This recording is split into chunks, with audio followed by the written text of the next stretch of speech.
Dans les vastes plaines du Nigeria, bordées par des rivières sinueuses et des forêts denses, s'élevait Ilori, un royaume aussi prospère que redouté. Connu pour son commerce florissant d'ivoire, d'épices et de tissus colorés, Ilori brillait sous le règne du roi Obéa Adéimi, un souverain dont la sagesse et la poigne de fer inspiraient à la fois admiration et crainte. Le palais royal, un chef-d'œuvre d'architecture yoruba, trônait au sommet d'une colline, ses murs ornés de sculptures en bronze et d'inscriptions sacrées. À l'intérieur, les draperies en soie ondulaient sous la brise, et l'air était imprégné d'encens et de l'arôme du bois de santal. Malgré l'apparente sérénité du royaume, une ombre invisible planait sur l'Ilori. Cette année, l'annuel rite d'offrande au dieu serpent d'Angwe s'approche. Depuis des générations, chaque roi devait sacrifier un taureau blanc aux abords du fleuve Odomi pour s'assurer la protection divine. Cette tradition, ancrée dans les croyances ancestrales, était considérée comme indispensable à l'équilibre du royaume.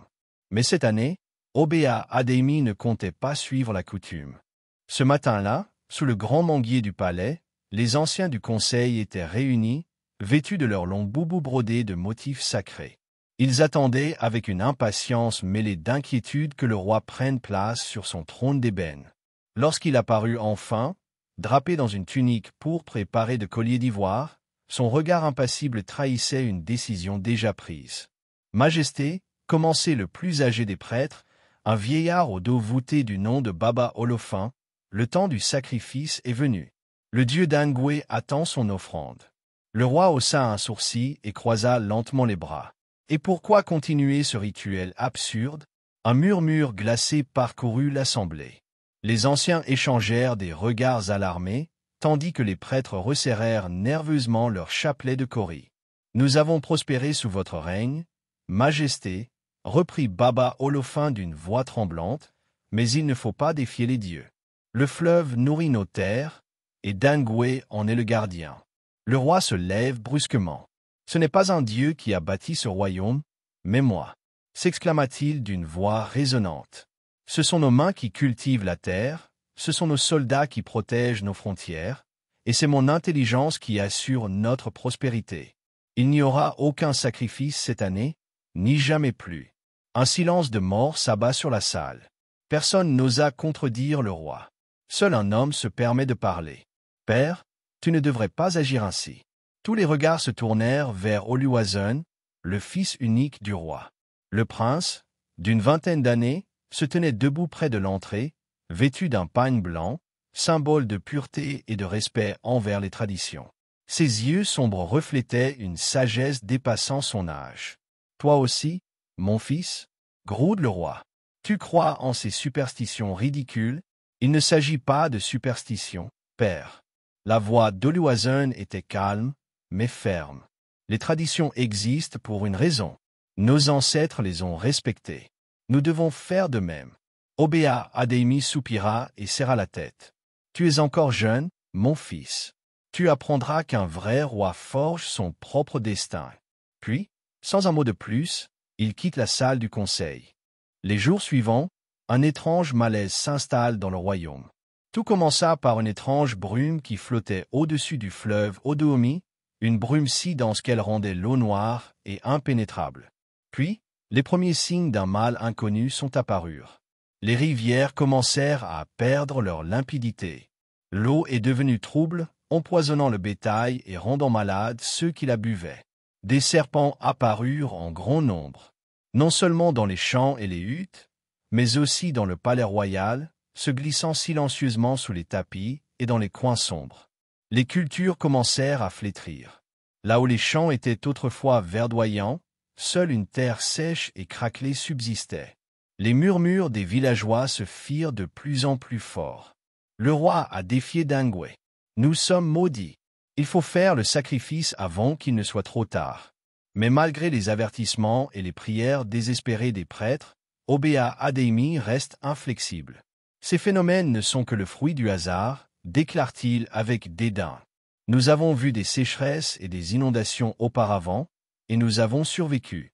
Ce n'est pas un dieu serpent qui décidera du destin de mon peuple. Mais une nuit, quelque chose d'inexplicable se produisit. Dans les profondeurs du palais, Oluwaseun trouva un serpent géant enroulé autour du trône de son père.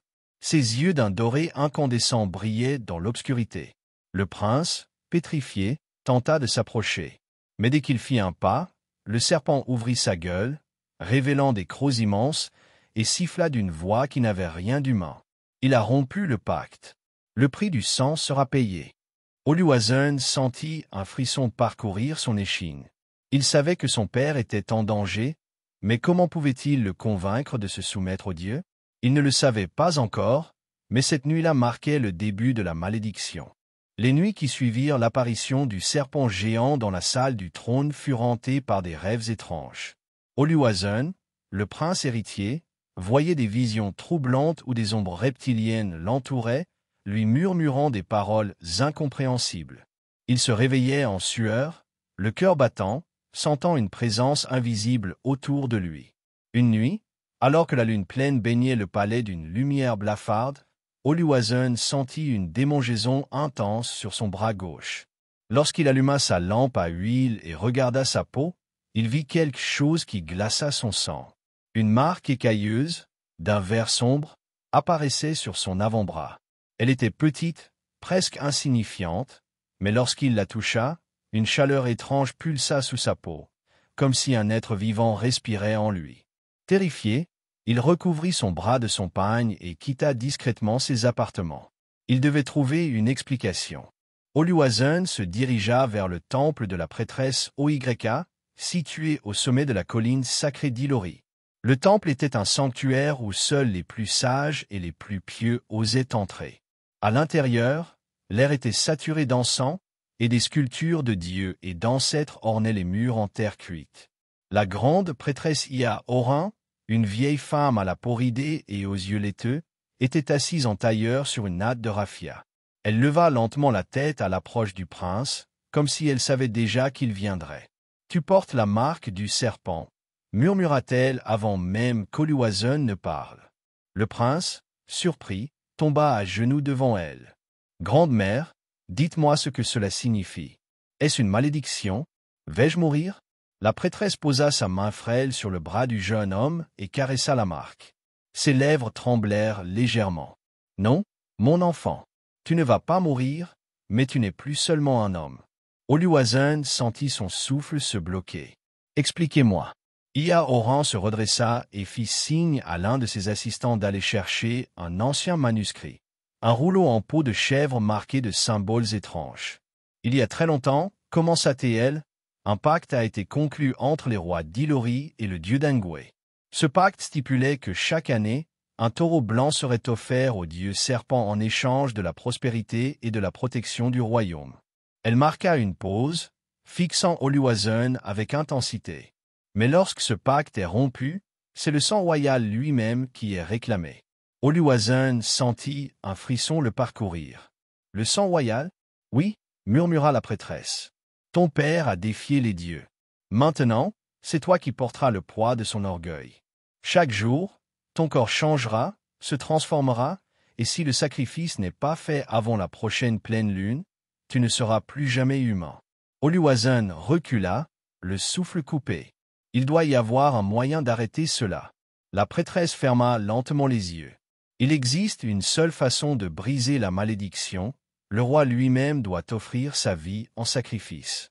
Le prince sentit une vague de panique l'envahir. « Mon père ne fera jamais cela. » Ia Oran hocha lentement la tête. « Alors prépare-toi, mon fils. Car si ton père refuse, tu devras choisir entre le tuer ou devenir le monstre qui dévorera son royaume. » Le lendemain matin, Oluwaseun évita les regards de son entourage, dissimulant sa marque sous des vêtements amples. Mais sa transformation s'accélérait. Son ouïe devenait plus fine. Il pouvait entendre les conversations à travers les murs. Ses yeux changeaient, sa vision nocturne s'améliorait, et il voyait des formes invisibles aux autres. Sa peau devenait plus dure, par endroits, elle semblait recouverte de fines écailles. Lorsqu'il se regarda dans un miroir de cuivre, il vit son reflet vaciller. Ses pupilles avaient pris une forme verticale, semblable à celle d'un serpent. Il était terrifié. Ne pouvant plus rester silencieux, Oluwaseun demanda audience à son père. Dans la grande salle du trône, Obéa Adémi siégeait, entouré de ses généraux et conseillers. Il observait son fils d'un regard sévère. « Pourquoi cette urgence, mon fils ?» Oluwaseun s'avança, retira son manteau et révéla la marque sur son bras. Un silence de mort s'abattit sur la salle. « Regarde, père, regarde ce que ton arrogance a provoqué. » Obéa Adémi plissa les yeux, puis éclata d'un rire méprisant. « Tu es influencé par les superstitions des anciens. Ce n'est qu'une coïncidence. »« Non, père !» s'exclama Oluwaseun. « Les prêtres ont confirmé la malédiction. Si nous ne faisons pas le sacrifice, je vais me transformer en monstre, et le royaume sera détruit. » Le roi Adémi se leva et frappa du poing sur l'accoudoir de son trône. « Assez !» Son regard se fit glacial. « Je suis le roi d'Ilori. Je ne me prosternerai pas devant un dieu. » Oluwaseun sentit son sang bouillir. « Alors tu me condamnes, père, murmura-t-il. Tu condamnes ton propre fils. » Le roi détourna le regard, murmurant d'une voix plus froide que la mort. S'il le faut, un long silence s'installa. Oluwaseun sentit une rage noire monter en lui. Soudain, une douleur fulgurante transperça son dos. Il tomba à genoux, sa peau brûlante, son souffle saccadé. Ses ongles s'épaissirent. Ses bras se couvraient d'écailles. Il leva des yeux suppliants vers son père. « Père, je t'en supplie. » Mais le roi resta figé, incapable de regarder son propre fils souffrir. À ce moment-là, Oluwaseun comprit. Son père ne ferait jamais ce qu'il fallait. S'il voulait sauver son peuple, il devrait affronter Obéa Adémi lui-même. Oluwaseun, agenouillé devant son père, sentit son corps trembler sous l'intensité du changement. Sa peau devenait plus dure, marquée par de fines écailles sombres qui s'étendaient sur ses bras et son dos. Ses doigts s'allongeaient légèrement, se terminant par des ongles acérés. Il leva les yeux vers Obéa Adémi, cherchant un dernier espoir dans son regard. Mais le roi restait impassible, son visage figé dans un mélange de colère et de peur refoulée. « Emmenez-le » ordonna-t-il finalement aux gardes du palais. « Qu'il soit enfermé jusqu'à ce que cette folie cesse. » Oluwaseun ouvrit la bouche pour protester, mais une douleur lancinante lui vrilla le dos. Il sentit quelque chose bouger sous sa peau.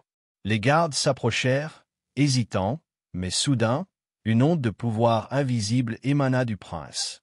Les torchers du palais vacillèrent. Un vent glacial souffla dans la salle du trône. Les prêtres et les anciens reculèrent, terrifiés. Le regard du prince se durcit. Il ne pouvait pas rester ici. Dans un ultime effort, il se redressa d'un bond et bondit par la fenêtre, atterrissant souplement sur le toit d'une hutte en contrebas. « Arrêtez-le » cria le roi, mais Oluwaseun était déjà en fuite. Il s'enfonça dans la nuit, disparaissant dans la forêt sacrée. Oluwaseun courut aussi vite que son corps en mutation le lui permettait. Son souffle était court, mais quelque chose d'instinctif le poussait en avant. Les branches des arbres semblaient s'écarter sur son passage.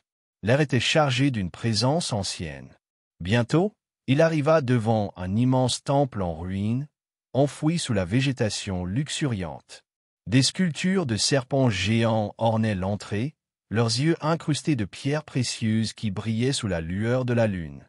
Un homme âgé, vêtu d'une longue robe rouge et or, l'attendait devant les marches du temple. Ses yeux étaient voilés par le temps, mais son regard était perçant. « Tu es enfin venu, enfant du destin » murmura-t-il d'une voix rauque. Oluwaseun se figea. « Qui êtes-vous » ? « Je suis le dernier gardien du pacte. » Le prince déglutit, son cœur battant. « Dites-moi, comment puis-je arrêter cette malédiction ?» Le vieil homme sourit tristement. « Il n'y a que deux chemins, jeune prince. Soit ton père se sacrifie pour réparer son erreur, soit toi, héritier du trône, deviens l'avatar de Dangwe et prends sa place. » Un frisson d'effroi parcourut Oluwaseun. Prendre sa place? Tu es déjà en train de changer. Si tu acceptes cette transformation, tu deviendras un être au-delà de l'humain, un être que personne ne pourra arrêter. Le prince serra les poings. Je ne veux pas devenir un monstre. Alors tu sais ce que tu dois faire. Oluwaseun ferma les yeux, réalisant l'ampleur de la tragédie qui s'abattait sur lui. Son propre père devait mourir. 3 jours plus tard, alors que la pleine lune s'élevait dans le ciel, une tempête étrange s'abattit sur Ilori. Les villageois se réveillèrent en sursaut alors que des serpents géants rampaient à travers les rues, leur sifflement résonnant dans l'air chargé d'électricité. Dans la salle du trône, Obéa Adémi observait la scène avec stupeur et horreur. Et puis, il le vit. Oluwaseun entra dans le palais, vêtu d'un pagne blanc, sa silhouette illuminée par les éclairs. Ses yeux brillaient d'une étrange lueur dorée. « Père, murmura-t-il. » Le roi serra les poings. « Tu oses revenir ici après avoir semé le chaos ?»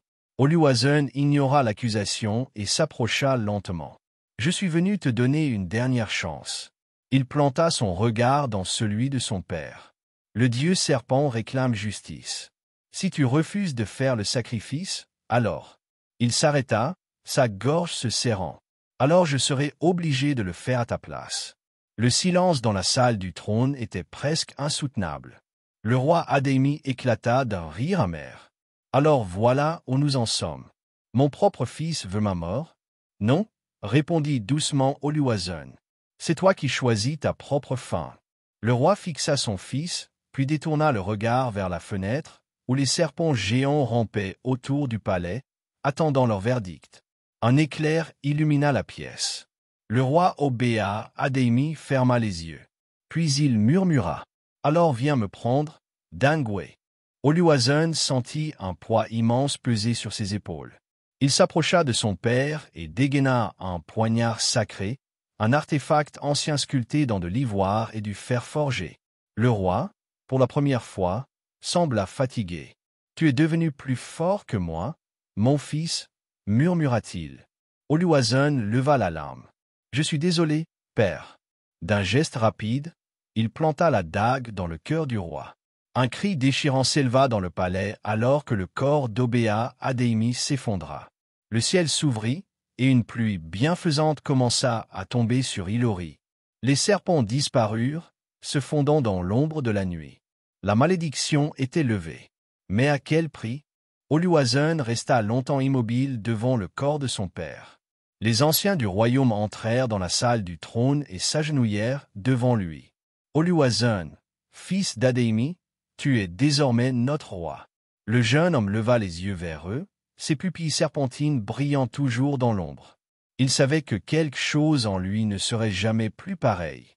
Il prit une grande inspiration, puis murmura. « Je ne serai pas un roi comme mon père. » Et ainsi, Oluwaseun devint le roi d'Ilori, le seul souverain à avoir connu le poids du sang et du divin. Mais chaque nuit, lorsqu'il fermait les yeux, il sentait encore la voix de Dengwe lui murmurer dans l'obscurité. Le pacte n'est jamais vraiment brisé. Le palais d'Ilori était plongé dans un silence glaçant. Le sang du roi Obéa Adémi s'étendait lentement sur le sol de marbre, formant des motifs étranges sous la lueur des torchers vacillantes. Oluwaseun, le poignard toujours en main, sentait son cœur battre douloureusement dans sa poitrine. Il venait de tuer son propre père. Les anciens, les prêtres et les guerriers du royaume observaient la scène avec un mélange de stupeur et de respect silencieux. La pluie, tombant à verre sur le toit du palais, semblait laver le péché du prince devenu roi. Mais en lui, quelque chose ne se taisait pas. Une voix. Le pacte n'est jamais vraiment brisé. Oluwaseun sentit un frisson lui parcourir l'échine. Avait-il vraiment sauvé son royaume, ou seulement repoussé l'inévitable? L'enterrement du roi Adémi eut lieu au lever du jour. Le corps du souverain fut enveloppé dans des tissus sacrés et placé dans une tombe creusée profondément sous le grand manguier du palais, l'arbre des ancêtres. Les prêtres récitèrent des incantations anciennes, murmurant des prières aux esprits pour qu'ils guident l'âme du roi défunt vers l'au-delà des rois. Mais Oluwaseun ne pouvait ressentir aucune paix. Alors que son père était mis en terre, il sentit son propre corps frémir. Ses ongles, bien que courts, étaient encore plus épais que ceux d'un homme normal. Sa peau, sous ses vêtements, gardait une texture anormale, presque reptilienne. La malédiction était-elle réellement levée, ou lui restait-il encore une dernière épreuve à surmonter? Le soir même, les anciens et les chefs de guerre se réunirent autour d'Oluwaseun. Tu es notre roi à présent, fils d'Adémi. Le prince, fatigué et hanté, hocha lentement la tête. Un prêtre s'avança, portant une couronne en or massif incrustée de pierres précieuses. Oluwaseun la regarda. Au moment où il tendit la main pour la prendre, il ressentit une brûlure intense sur sa paume. Son souffle se coupa. Il regarda discrètement sa main. Sa peau était en train de changer de couleur, devenant légèrement verte sous l'effet de la lumière des torches. Personne ne semblait l'avoir remarqué. Alors, d'un geste lent, il prit la couronne et la plaça sur sa tête. Mais au fond de lui, il savait. Il restait une dernière chose à accomplir. Cette nuit-là, Oluwaseun ne dormit pas. La voix de Dangwe, le dieu serpent, le hantait encore et encore. Tu as versé le sang de ton père. Mais cela suffit-il vraiment? Il se leva brusquement, le souffle court, et regarda son reflet dans le miroir de cuivre. Ses yeux, ils étaient encore dorés. Il n'était pas totalement redevenu humain. Il devait en avoir le cœur net. Alors, sans prévenir quiconque, il quitta discrètement le palais et se dirigea vers le temple interdit du dieu serpent. Le temple était plongé dans l'ombre. La lune, haute dans le ciel, illuminait les sculptures serpentines qui ornaient les colonnes de pierre. Oluwaseun pénétra à l'intérieur. Le vieil homme qui l'avait accueilli la première fois était là, assis sur un trône en bois sculpté. « Je savais que tu reviendrais, enfant du destin. » Oluwaseun s'arrêta devant lui, les poings serrés. « Pourquoi? Pourquoi mon corps est-il toujours marqué ?» Le vieil homme hocha lentement la tête. « Parce que ton sang a été souillé par la malédiction. » Il se leva et s'approcha du prince, posant une main sur son épaule. « Il existe un dernier choix, Oluwaseun. » Le jeune roi le fixa, le cœur battant. « Lequel ?» Le vieil homme esquissa un sourire triste. « Tu peux garder ton trône et vivre avec la part de Dangwe en toi. Ou tu peux partir et offrir ton propre sang à l'autel sacré. » Oluwaseun déglutit. « Si je fais le sacrifice, cela signifie que je mourrai? Peut-être. » Le silence s'épaissit entre eux. Oluwaseun pensa au royaume, à son peuple, à tout ce qu'il avait traversé. Pouvait-il régner en portant cette part maudite en lui, ou devait-il tout risquer pour se libérer totalement? Le lendemain, au lever du soleil, les habitants d'Hilori virent leur roi marcher seul vers le temple du dieu serpent. Aucun garde, aucun prêtre. Seulement lui, vêtu d'un simple pagne blanc, la couronne laissée derrière lui. Les anciens tentèrent de le dissuader, mais il leur répondit simplement. Un roi ne peut pas gouverner avec un poison dans le sang. Il entra dans le temple et s'agenouilla devant l'autel sacré de Dangwe. Le vieil homme se tenait à ses côtés, tenant une dague rituelle. « Es-tu prêt à offrir ton sang pour purifier ta lignée ?» Oluwaseun inspira profondément. Puis il tendit son bras. Le vieil homme fit une entaille profonde dans sa paume, et le sang du prince coula sur l'autel. À cet instant, un éclair foudroya le temple. Le sol trembla. Une brume verte s'éleva du sol. Oluwaseun sentit une chaleur intense l'envahir. Son corps brûlait de l'intérieur. Et puis, tout s'arrêta. Lorsqu'il rouvrit les yeux, le temple était redevenu silencieux. Le vieil homme sourit. « C'est fini, roi d'Hilori. La malédiction a été levée. » Oluwaseun regarda ses mains. Sa peau était redevenue normale. Ses yeux n'étaient plus dorés. Il était libre. Lorsqu'Oluwaseun revint au palais, le peuple l'accueillit avec des cris de joie et des chants de victoire. Il était redevenu l'homme qu'il devait être. Mais il savait qu'il ne serait plus jamais le même. Ce qu'il avait vécu, il ne l'oublierait jamais. Debout sur le balcon du palais, il leva la main vers son peuple et déclara « Nous ne vivrons plus dans la peur des dieux, mais nous respecterons les lois du destin. » Le peuple acclama son nom. Oluwaseun ferma les yeux un instant. Le sacrifice avait été fait. Le pacte était enfin brisé. Et Hilori pouvait enfin connaître la paix. Au fil des ans, le règne d'Oluwaseun fut juste et prospère. Mais chaque nuit, lorsqu'il contemplait la lune, il se souvenait d'une chose. Le pouvoir n'est pas dans la force, mais dans le sacrifice. Et ainsi, l'héritier maudit devint le roi légendaire d'Hilori, dont l'histoire fut chantée à travers les âges. Merci d'avoir voyagé avec nous au cœur d'Hillory, entre mystère, tradition et sacrifice. Si cette histoire vous a touché, si vous avez vibré avec Oluwaseun et ressenti le poids de ses choix, alors n'hésitez pas à laisser un commentaire pour partager vos impressions. Un petit like aidera à faire découvrir cette légende à encore plus de passionnés de récits puissants. Pensez aussi à partager cette vidéo à vos amis qui aiment les histoires pleines de mystères et de leçons de vie profondes. Et surtout, abonnez-vous et activez la cloche pour ne pas manquer nos prochaines aventures entre culture, spiritualité et émotions fortes. À très bientôt pour un nouveau voyage au cœur de l'âme africaine.